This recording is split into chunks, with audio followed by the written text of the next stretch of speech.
On August 3rd, 1492, something significant happened in the history of the human race.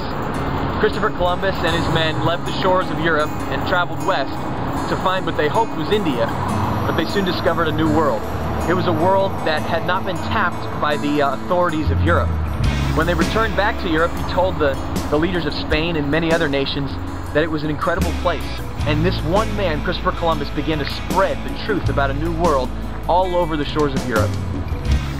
1,500 years before Columbus ever walked the earth, Jesus Christ stepped on the shores of humanity and introduced a new world. He introduced a world that had principles, that had a kingdom, that had truth, that was greater and grander and larger than anything the human race had ever seen. And he came to explain who God was. And he came to lead us right to God. Now here we are 2,000 years after that event, and many of us have lost the reality of that kingdom.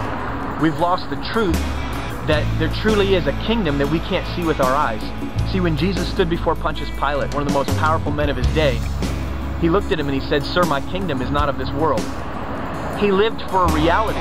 He led an army that you couldn't see. And see, today, in the midst of all of our pop culture, in the midst of all of our political debates and all of our social events, we've lost the reality of what it means to follow an eternal kingdom. But that reality is raging far greater than we've ever even thought or experienced. The war is still happening, just most of us have lost touch with it. But it's time that we rediscover the war, and that we are reawakened to the reality of an eternal kingdom.